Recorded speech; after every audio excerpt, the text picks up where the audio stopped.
नमस्कार। प्रस्तुत है शरद चंद्र चट्टोपाध्याय के द्वारा लिखा हुआ उपन्यास चरित्रहीन का 35वां भाग। आगे बढ़ने के पहले जानते हैं पिछले भाग की कहानी। सतीश की सच्चाई जानने के बाद जगतारिणी और ज्योतिष को सरोजनी का विवाह शशांक मोहन से करवाने में कोई आपत्ति नहीं होती। ज्योतिष को भी ऐसा लगता है कि सरोजनी शशांक को ही पसंद करती है। दोनों की सगाई की तैयारियां हो रही होती हैं, पर सरोजनी खुश नहीं दिखती। संजोग से इसी समय वहां उपेन भी आ पहुंचता है। वह बताता है कि वह खुद भी बीमार है और सतीश की बीमारी की खबर पाकर वह वहां आया है। सरोजनी सतीश की बीमारी का सुनकर परेशान हो जाती है और उपेन के साथ सतीश के घर चली जाती है। ज्योतिष को आभास हो जाता है कि सरोजनी शशांक को नहीं बल्कि सतीश को ही चाहती है। सतीश के घर उपेन की मुलाकात सावित्री से होती है। क्योंकि मोक्षदा से सावित्री का सच उपेन ने सुन रखा था, वह सावित्री को बहन बना लेता है। सतीश अब ठीक है। उपेन चाहता है कि सावित्री उसके साथ यानी उपेन के साथ रहे। जाते समय बिहारी सावित्री से पूछता है कि फिर कब मुलाकात होगी, तो सावित्री सतीश और सरोजनी को देखकर कहती है कि उनकी शादी में वह जरूर आएगी। अब सुनते हैं आगे की कहानी। बिहारी ने सजल नेत्रों से पूछा, अब कितने दिनों में दर्शन दोगी माँ? तब भी सतीश चुप रहा। सावित्री ने सतीश के मुख की ओर कनखियों से देखकर गंभीरता से कहा, तुम्हारे बाबू का जिस दिन विवाह होगा बिहारी, उसी दिन फिर भेंट होगी, यदि तुम्हारे बाबू कृपा करके बुलाएं तब। लगभग 10 दिन पूर्व सरोजिनी को ले जाने के लिए जब ज्योतिष स्वयं आए थे, तभी उपेंद्र की मध्यस्थता में विवाह की बात पक्की हो गई थी। सतीश ने भी कुछ आपत्ति नहीं की थी। स्थिर हो गया था कि उसका समय शौच बीत जाने पर ही विवाह हो जाएगा। सावित्री ने उसी बात की ओर संकेत किया और सतीश ने मौन रहकर सुन लिया। जाने के दिन उपेंद्र ने चिंता में पूछा, तेरी तबीयत क्या अच्छी नहीं है सतीश? कल से क्यों तू बहुत उदास दिखाई पड़ रहा है? सतीश ने उदास कंठ से कहा, नहीं, खूब अच्छी तरह से तो हूं। उपेंद्र के चले जाने पर सावित्री कमरे में आई। उसकी दोनों आंखें लाल थी, पलकें भीगकर भारी हो गई थी। सिर की शपथ की बात बार बार स्मरण दिलाकर उसने कहा, बात रखोगे ना? सतीश ने कहा, रखूंगा। शराब गांजा हाथ से भी न छुओगे? नहीं। मुझसे पूछे बिना तंत्र मंत्र की ओर भी न जाओगे? नहीं। जितने दिनों में शरीर एकदम ठीक न हो जाएगा, तब तक 2-3 दिन के अंतर पर चिट्ठी लिखते रहोगे? लिखूंगा। उसमें कोई भी बात छिपाओगे नहीं? नहीं। तो अब मैं जा रही हूं, कहकर सावित्री शीघ्रता से नमस्कार करके बाहर चली गई। सतीश बिछौने पर बैठा हुआ था, लेट गया। विदा करने के लिए नीचे उतरने की चेष्टा नहीं की। बाहर 2 पालकियां तैयार थीं। पास खड़े रहकर उपेंद्र डॉक्टर साहब के साथ धीरे धीरे बातचीत कर रहे थे। मोटी चादर से सारा शरीर ढककर सावित्री धीरे धीरे जो ही दूसरे कमरे में जाने लगी, तो ही बिहारी ने दौड़ते हुए आकर चुपके से कहा, एक बार लौट चलो माँ, बाबू विशेष काम से बुला रहे हैं। सावित्री लौट गई। उपेंद्र ने बातें करते करते उस पर लक्ष्य किया। सावित्री ठीक इसी भय में थी। कमरे में प्रवेश करके उसने देखा सतीश दूसरी ओर मुंह किए लेटा है। बिछौने के निकट जाकर हंसी का मान करके उसने कहा, बात क्या है, हम लोगों की ट्रेन छुड़वा दोगे क्या? सतीश ने मुंह फेरकर हाथ बढ़ाकर सावित्री की चादर को जोर से पकड़कर कहा, बैठो, तुमको जाने न दूंगा। मेरा गांव है, मेरा मकान है। मेरी इच्छा के विरुद्ध तुमको बरबस कोई ले जा सके, यह सामर्थ्य 10 उपेंद्रों में नहीं है। सावित्री अवाक हो गई। उसने देखा सतीश की आंखों में एक ऐसी तीव्र हिंस दृष्टि है जो किसी भी प्रकार स्वाभाविक नहीं कही जा सकती। सावित्री समझ गई कि जबरदस्ती करने से काम न चलेगा। बिछौने के एक छोर पर बैठकर भर्त्सना के स्वर में उसने कहा, छी छी, यह कैसी बातें तुम कर रहे हो? वह तो मुझे बरबस नहीं ले जा रहे हैं। उनकी स्त्री नहीं है, भाई नहीं है, तुम नहीं हो। इतनी बड़ी भयंकर बीमारी में सेवा करने वाला कोई नहीं, इसलिए तो वह तुमसे मुझे मांग कर ले जा रहे हैं। इसको क्या बरबस ले जाना कहते हैं? सतीश ने जोर से सिर हिलाकर कहा, यह झूठी बात है, बहलाना है। वह अपने मित्र ज्योतिष बाबू का मुंह देखकर ही केवल तुमको मेरे पास से हटा ले जाना चाहते हैं। इधर 2 दिनों से दिन रात भली प्रकार सोच विचार कर मैंने देख लिया है, जो मौन रहकर सहता है उसके ऊपर सभी अत्याचार करते हैं। इसका कोई भी कारण क्यों ना हो, मैं तुमको जाने न दूंगा। कुछ भी हो, इस बात को लेकर तर्क वितर्क करके मैं माथा नहीं खपाना चाहता। बिहारी से कहलवा दो कि तुम्हारा जाना न होगा। बिहारी, सावित्री ने अपने हाथ से उसका मुंह दबाकर कहा। क्या तुम पागल हो गए हो? अच्छा, मान लेती हूँ कि उनका मतलब अच्छा नहीं है, लेकिन तुम्हें मुझे लेकर आज क्या करोगे, बताओ तो भला। सतीश ने क्षण भर मौन रहकर कहा। यदि मैं कहूं कि तुमसे ब्याह करूंगा? सावित्री ने कहा। यदि मैं कहूं कि मेरा मत नहीं है? सतीश ने कहा। तुम्हारे मत अमत से कुछ नहीं होता। सावित्री ने भयभीत होकर हंसकर कहा। क्या तुम बरबस मुझसे ब्याह करोगे? यह कहकर अपने मुंह की हंसी को गंभीरता में परिणीत करके ललाट पर से रूखे बालों को स्नेह से धीरे धीरे हटाते हुए बोली। छी, ऐसी बात कभी भ्रम से भी विचार में मत लाना। मैं विधवा हूँ, मैं कुल त्यागिनी हूँ, मैं हूँ समाज में लांछिता। मुझसे ब्याह करके कितना बड़ा दुख है इसे तुम समझ नहीं सकोगे, लेकिन जो जन्म से ही शुद्ध हो, शोक की आग ने जिन्हें जलाकर हीरे की तरह निर्मल बना दिया है, वह समझ गए हैं। इसलिए इस अभागिनी को आश्रय देने के लिए अपने साथ लिए जा रहे हैं। उनकी मंगल कामना को आज तुम आवेग में रहने के कारण देख न सकोगे, लेकिन इसी कारण उन पर झूठ मूठ दोषारोपण करके तुम अपराधी न बनो। यह कहते कहते उसकी आंखों से आंसू लुढ़क पड़े। आंखों के यह आंसू आज सतीश को शांत न कर सके। वह और भी उत्तेजित होकर बोला। झूठ है, तुमने इसी प्रकार अपने को मुझसे अलग रखकर मेरा सर्वनाश किया है। उपेन भैया ने भी कहा है कि तुम संसार में किसी की अपेक्षा छोटी नहीं हो। यह सच है। सावित्री ने कहा। नहीं, यह बात नहीं है। भैया अब समाज से परे हैं, इस लोक से परे हैं। उनके मुंह की जो बात सच है, दूसरे के मुंह से दूसरे की आवश्यकता के अनुसार सच नहीं है। तुम कहोगे सच हो या झूठ, मैं समाज को नहीं चाहता, मैं तुमको चाहता हूँ। लेकिन मैं तो यह नहीं कह सकती समाज मुझे नहीं चाहता, यह मैं जानती हूँ। लेकिन मैं तो समाज को चाहती हूँ, मैं तो उसे मानती हूँ, मैं तो उसे जानती हूँ। श्रद्धा के अतिरिक्त प्रेम टिक नहीं सकता। समाज जिस स्त्री को उसके सम्मान का आसन नहीं देता, कभी भी स्वामी का सामर्थ्य नहीं है कि अपने बल से उस आसन को वह बचा कर रख सके। अजय, इस आसन साधना की चेष्टा मत करो। सतीश दोनों हाथ से सावित्री के दोनों हाथ को जोर से दबाकर बोला। सावित्री, इन सब बातों का सुनने का धैर्य आज मुझ में नहीं है, समझने की शक्ति भी नहीं है। आज केवल मुझे छू कर तुम यह बात सीधे तौर से कह दो कि तुम मुझे प्यार करती हो या नहीं। यह कहकर वह मानो समस्त इंद्रियों को, समूचे शरीर तक को उन्मत्त करके सावित्री के मुंह की ओर निहारता रहा। इन अत्यंत व्यग्र व्यथित दोनों नेत्रों की ओर देखकर सावित्री की आंखों से फिर आंसू झरने लगे। उसने कहा, प्यार करती हूँ, नहीं तो किस बल से तुम्हारे ऊपर मेरा इतना जोर है। अजी, इसीलिए तो मैंने तुमको इतना दुख दिया, लेकिन किसी भी प्रकार अपना यह शरीर तुमको न दे सकी। यह कहकर आंचल से अपनी आंखें पोंछकर बोली, आज मैं तुमसे कोई बात न छिपाऊंगी। यह मेरा शरीर आज तक नष्ट अवश्य नहीं हुआ, लेकिन तुम्हारे पांवों में सौंप देने की योग्यता भी तो इसमें नहीं है। इसी शरीर से मैंने इच्छापूर्वक बहुतों का मन मोहित किया है। यह बात मैं किसी भी प्रकार न भूल सकूंगी। इससे चाहे जिसकी सेवा हो, पर तुम्हारी पूजा न हो सकेगी।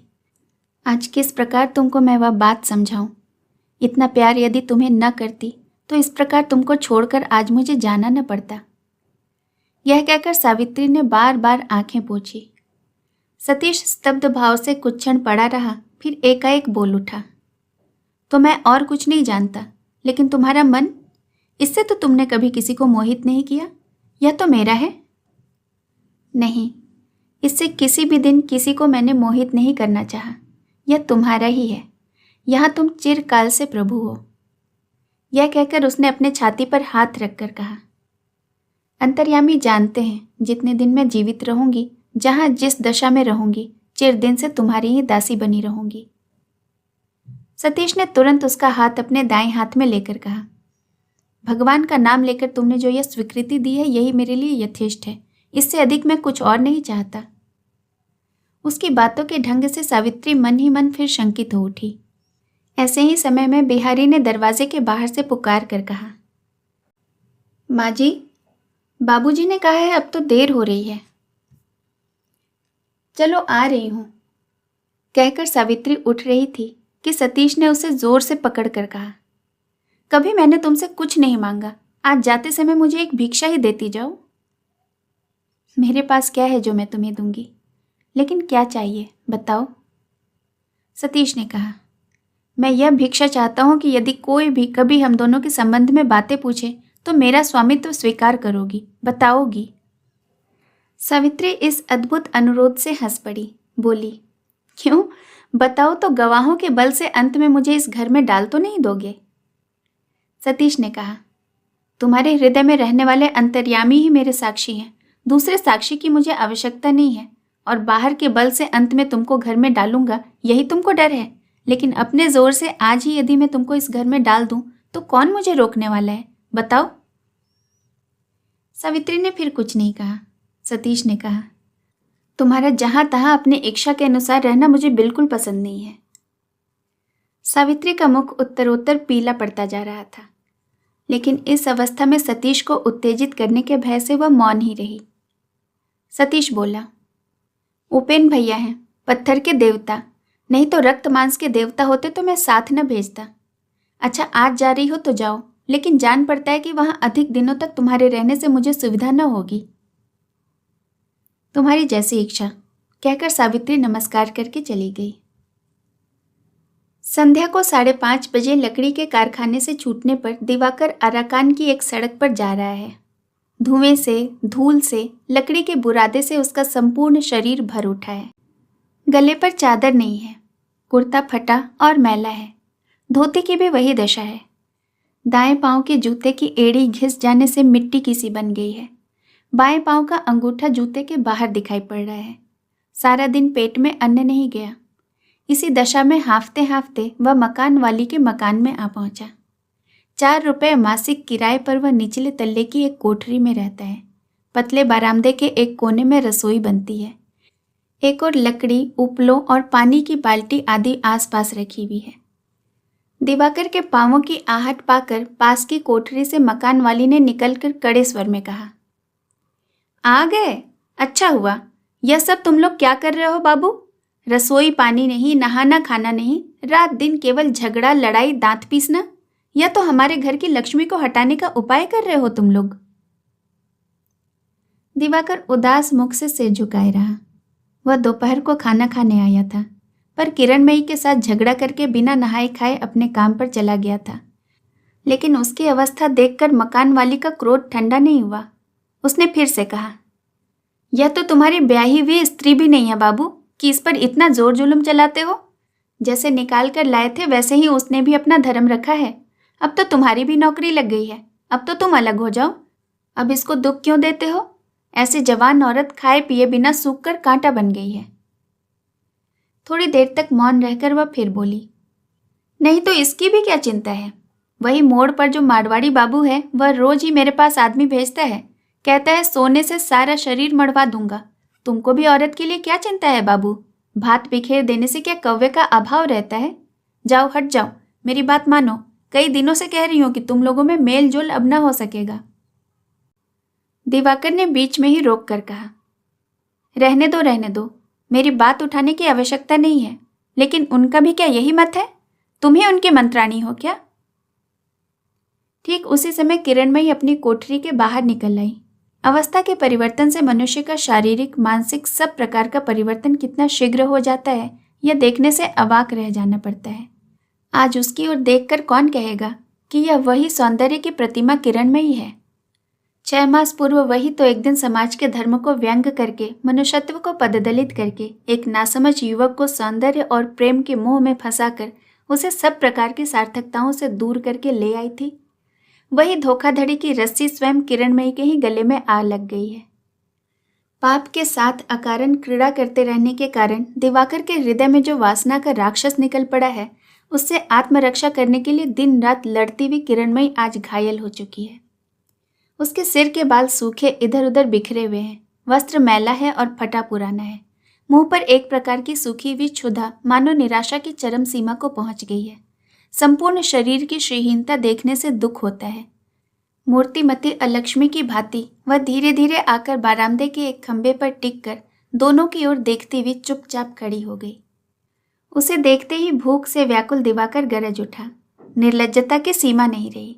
वह मोजो दिवाकर आज घर भर के लोगों के सामने ऐसी भाषा में चिल्ला चिल्ला कर बोल सकता है, इस पर विश्वास करना सरल नहीं है। लेकिन वास्तव में उसने जो कहा, क्या भाभी यही बात है? अब मारवाड़ी, मुसलमान, बर्मी, मद्रासी इनकी आवश्यकता है क्या? ओह, इसीलिए दिन रात झगड़ा हो रहा है, इसीलिए मैं आंखों का जहर हो गया हूँ। किरणमयी पहले तो जैसे कुछ समझी ही नहीं, इसी भाव से केवल उसकी ओर निहारती रही। लेकिन इसका उत्तर दिया मकान वाली ने।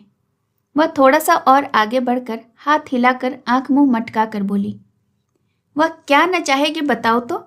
हम लोग कोई गृहस्थ की कुलवधू तो है नहीं कि एक आदमी को पकड़कर बैठी रहेंगे। हम लोग हैं सुख के कबूतर, एकदम स्वतंत्र। जहां जिसके पास सुख मिलेगा, सोना दाना मिलेगा, उसके पास चली जाएंगी। इसमें लज्जा और छिपाना क्या?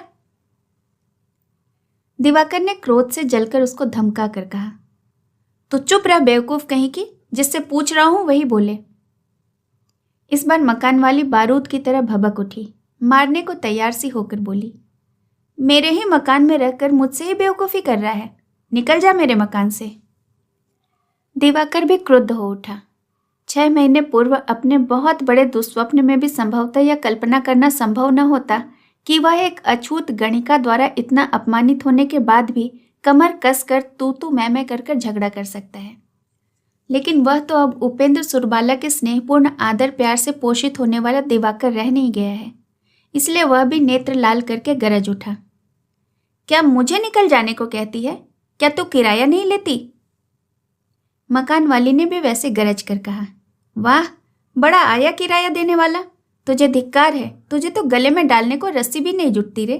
कहती हूँ निकल, नहीं तो झाड़ू मारकर निकाल दूंगी।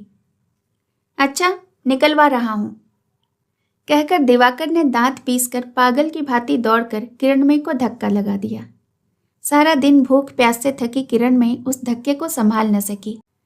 पहले तो वह रंग के एक खाली बाल्टी पर जा गिरी, फिर वहां से लुढ़क कर गोबर के ढेर पर मुंह के बल जा गिरी। उन्मत्त दिवाकर बोला, जा निकल जा, कौन है तेरा मारवाड़ी, दूर हो। यह कहकर वह घर के अंदर घुस गया। मकान वाली भयंकर रूप से चिल्ला उठी। कारखाने से अभी अभी लौटने वाले मजदूरों का दल हाथ मुंह की कालिख धो रहा था। चिल्लाहट से चौंक कर हाथ का साबुन फेंक कर वे भी दौड़ पड़े। मकान वाली नकनका कर पुकार मचाने लगी, बहू को मार डाला रे, इस बदमाश छोकरे को तुम लोग मारते मारते निकाल बाहर करो, फिर मेरे घर में ना आने पाए। मकान वाली के कहने पर वे लोग कमरे में घुसने को ज्यों ही तैयार हुए, त्यों ही किरणमयी माथे का घूंघट खींचकर उठकर बैठ गई और दृढ़ स्वर में बोली, झगड़ा वगड़ा किसके घर में नहीं होता। मेरे शरीर पर हाथ लगाया है तो तुम लोगों का क्या? तुम लोग अपने घर जाओ। यह कहकर वह तुरंत उठ खड़ी हुई और कमरे में जाकर किवाड़ बंद कर दिए। बल विक्रम दिखाने का सुयोग खोकर लोग उदास मन से लौट गए। मकान वाली बाहर खड़ी होकर गाल पर हाथ रखकर बोली, गजब हो रहा है। दरवाज़ा बंद करके किरणमयी ने दिया सलाई से बत्ती जलाई। लकड़ी का घर चौड़ा न रहने पर भी लंबा था। एक ओर मूंज से बनी हुई चारपाई पर दिवाकर का बिछौना है, दूसरी ओर काठ के फर्श पर किरणमयी का बिछौना लपेटा हुआ है। पांव की ओर कुछ मिट्टी के बर्तन एक के ऊपर एक करके रखे हुए हैं और उसी कोने में लकड़ी के सिकहरे पर रसोई की हांडी, कढ़ाई, कलछुल आदि रखे हुए हैं। यही उनके गृहस्थी के सामान हैं। बत्ती जलाकर किरणमयी एक ओर फर्श पर स्थिर होकर बैठ गई। किसी के मुंह से कोई बात न निकली। चारपाई पर दिवाकर सिर झुकाए चुपचाप बैठा था। इसी प्रकार बड़ी देर तक दोनों मौन बैठे रहे। फिर धीरे धीरे उठकर किरणमयी आकर सामने खड़ी होकर सहज भाव से बोली, हांडी में भात रखा है, परोस देती हूँ, चलो खा लो। दिवाकर ने रुंधे स्वर से कहा, नहीं। उसके गले के स्वर से जान पड़ा कि वह अब तक रो रहा था। किरणमयी ने कहा, नहीं क्यों? सारा दिन तुमने कुछ नहीं खाया है। आज न खाने पर भी कल तो खाना ही होगा। खाने पहनने में क्रोध करने से काम नहीं चलता। मैं भात परोसे देती हूँ। दिवाकर उत्तर न दे सका। लज्जा तथा पश्चाताप से वह जल रहा था। सचमुच ही किरणमयी को वह प्यार करता था। यहाँ आने के बाद से बहुत दिनों तक बाहर के लोगों के जानने पर भी अंदर ही अंदर बहुत ही गुप्त रूप से दोनों के बीच आसक्ति और विरक्ति का जो संग्राम प्रतिदिन चल रहा था, उसका प्रत्येक आघात दिवाकर चुपचाप सह रहा था। कुछ ही दिनों से यह लड़ाई प्रकट और अत्यंत घोर हो जाने पर भी ऐसी उत्तेजना बहुत बार हुई थी, लेकिन अब से पूर्व किसी दिन उसने इस प्रकार आत्मविस्मृत होकर पाश्विक आचरण नहीं किया था। वास्तव में किसी कारण से किरणमयी के शरीर पर वह हाथ उठा सकता है और सचमुच ही उसने अभी अभी उठा दिया है, इसे वह ठीक प्रकार से मन में समझ नहीं पा रहा था। इसलिए कमरे में घुसकर वह स्वप्नाविष्ट की भांति बिछौने पर आ लेटा। लेकिन थोड़ी ही देर बाद किरणमयी ने अपनी सभी लांछनाओं को झाड़ फूंक कर मकान में लोगों के आक्रमण और उत्पीड़न से उसे बचा लिया और कमरे में घुसकर अंदर से किवाड़ बंद कर लिया। तब उसको होश हो आया। किरणमयी का अनुरोध अभी समाप्त नहीं हुआ था कि लहरें जिस प्रकार पहाड़ की जड़ से टकराती हैं, उसी प्रकार रमणी के पांवों पर मुंह के बल गिरकर उच्छ्वासित आवेग से वह रो पड़ा। मैं पशु हूं, मुझे क्षमा कर दो भाभी। किरणमयी ने निर्विकार स्तब्ध रहकर पहले की ही भांति सहज कंठ से कहा, केवल तुम्हारा ही दोष नहीं है, मनुष्य मात्र को ही यह सब काम पशु बना देते हैं। मुझे भी पशु बनाने में एक तिल भी कसर नहीं रखी है लल्ला। दिवाकर ने जोर से सिर हिलाकर कहा, नहीं नहीं, और किसी बात से मुझे मतलब नहीं है भाभी, लेकिन मेरे आज के इस आचरण का प्रायश्चित कैसे होगा, मुझे बता दो, मैं वही करूँगा। किरणमयी ने कहा, इसमें अपराध ही क्या है? क्या सुना नहीं? क्रोध में मनुष्य मनुष्य की हत्या तक कर डालता है। तुमने तो केवल धक्का दिया है। मैंने क्या अपराध नहीं किया? सब दोष क्या केवल तुम्हारा ही है? लेकिन जाने दो इन बातों को। सभी अभियोगों का आज अंत हो गया। इससे भविष्य में तुमको भी आवश्यकता न पड़ेगी और मुझे भी नहीं। अब तुम जाओ, हाथ मुंह धोकर भात खाने बैठ जाओ। मैं भी खड़ी नहीं रह सकती। दिवाकर धीरे धीरे उठ बैठा। किरणमयी के कंठ स्वर से वह समझ गया था कि वह और बातें नहीं करना चाहती। सारा दिन उपवास करने के बाद दिवाकर खाना खाकर बाहर मुंह धोने गया। उसके मन की ग्लानि भी घटती जा रही थी। मुंह धोकर प्रसन्न चित्त से कमरे में आकर कुछ आश्चर्य में पड़कर उसने देखा किरणमयी ने उसका बिछौना समेटकर नीचे रख दिया है। उसने पूछा, नीचे क्यों उतार दिया? किरणमयी ने अविचलित स्वर से कहा, पहले बताने से संभवतः तुम्हारा खाना नहीं होता, इसलिए नहीं कहा। आज से हम लोगों की फिर कभी भेंट मुलाकात नहीं होगी। बहुत रात नहीं हुई है। आज कालीबाड़ी में जाकर सो रहो। कल सुविधा के अनुसार एक डेरा ढूंढ लेना, और यदि इस देश में न रहना चाहो तो परसों स्टीमर छूटेगा। मैं रुपया दे दूंगी, घर लौट जाना। सारांश यह है कि तुम्हारी जो इच्छा हो वही करो। मेरे साथ अब तुम्हारा कोई संबंध न रहेगा। दिवाकर हतबुद्धि की भांति सुनता जा रहा था। उसको जान पड़ रहा था कि किरणमयी का ममताहीन एक एक शब्द मानो पत्थर के टुकड़ों की भांति उन दोनों के बीच सदा के लिए एक अभेद दीवार खड़ा कर रही है। उसकी बातें समाप्त होने पर उसने कहा, और तुम? मेरी बात सुनने से तुमको कुछ भी लाभ नहीं। फिर भी यदि इस देश में रहोगे तो कल परसों तक सुन ही लोगे। दिवाकर ने कहा, तो मकान वाले की ही बात सच है, वही गंवार मारवाड़ी? किरणमयी ने कड़े स्वर से उत्तर दिया, हो भी सकता है, लेकिन और जो कुछ भी हो, तुम्हारे कंधे पर निर्भर होकर नीचे के मार्ग में मैं उतर पड़ी थी, इसलिए उसकी अंतिम सीमा तक तुम्हारे आश्रय में ही उतरना पड़े यह तो जरूरी नहीं। मेरी तबीयत ठीक नहीं है, अब सोने जाती हूँ। तुम व्यर्थ देर मत करो, कल सवेरे तुम्हारी चीजें तुम्हारे पास भेज दूंगी। दिवाकर ने कहा, इतनी जल्दी? आज रात को मुझे यहाँ रहने न दोगी? नहीं। दिवाकर ने थोड़ी देर तक रुक करके कहा, तो क्या केवल मेरा सर्वनाश करने के लिए तुम मुझे इस विपत्ति में खींच लाई थी? किसी दिन तुमने मुझे प्यार नहीं किया? किरणमयी ने कहा, नहीं, लेकिन तुम्हारा नहीं, एक और मनुष्य का सर्वनाश कर रही हूं। ऐसा सोचकर ही मैंने तुम्हारा नुकसान किया। और मेरा? जाने दो मेरी बात। आदि से अंत तक सब मुझसे ही भूले हुई, और इन्हीं भूलों के कारण आज मैं तुम्हारे पाँव में पड़कर तुमसे क्षमा मांग रही हूं लल्ला। इस निर्विकार पत्थर की प्रतिमा की भांति मुख की ओर देखकर दिवाकर ने लंबी सांस लेकर कहा, मेरे सर्वनाश की धारणा तुमको नहीं है, इसलिए तुम इतनी सरलता से क्षमा मांग सकती हो। लेकिन इस सर्वनाश की अपेक्षा भी आज मेरा प्रेम बहुत बड़ा है, इसलिए अभी तक जीवित हूँ, नहीं तो मेरी छाती फट जाने से मैं मर गया होता। लेकिन एक बात तुम मुझे समझा कर कहो, जिसके पास तुम रहोगी उसको भी तुम प्यार नहीं करती, संभवतः तुम उसे पहचानती भी नहीं, तो भी मुझे छोड़कर तुम वहां क्यों जाना चाहती हो? मैंने तो किसी दिन तुम्हारा कोई अनिष्ट नहीं किया, लेकिन क्या तुम सचमुच ही चली जाओगी? किरणमयी ने सिर हिलाकर कहा, सचमुच ही जाऊंगी। इसके बाद वह बड़ी देर तक भूमि की ओर निहारती रही, फिर मुंह ऊपर उठाकर बोली, नहीं, आज मैं तुमसे कुछ नहीं छुपाऊंगी। मैं भगवान को नहीं मानती, न आत्मा को मानती हूँ। यह सब मेरे लिए व्यर्थ है, एकदम असत्य। मैं मानती हूँ केवल इह काल को और इस शरीर को। जीवन में केवल एक व्यक्ति के सामने मैंने हार मानी थी, वह थी सुरबाला। लेकिन जाने दो इस बात को। सच कहती हूँ लल्ला, मैं मानती हूँ केवल इह काल को और इस सुंदर शरीर को। लेकिन मेरा ऐसा भाग्य फूटा है, इसी से अनंग की भांति पतंग को भी मैंने मोहित करना चाहा था। यह कहकर लंबी सांस छोड़कर किरणमयी चुप हो गई। 2 क्षण चुप रहकर उसने मानो सहसा जाग कर कहा, उसके बाद एक दिन, जिस दिन मैंने सचमुच ही प्यार किया लल्ला, उसी दिन मैं जान गई क्यों मेरा शरीर इतने दिनों तक इसके लिए उत्कंठित होकर प्रतीक्षा कर रहा था। दिवाकर ने व्यग्र होकर कहा, किसके लिए भाभी?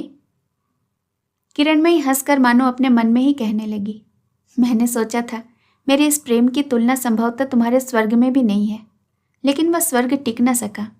उस दिन महाभारत की कहानियों के विषय में जिस स्त्री से मैं हार आई थी, फिर उसी से हार मान लेनी पड़ी।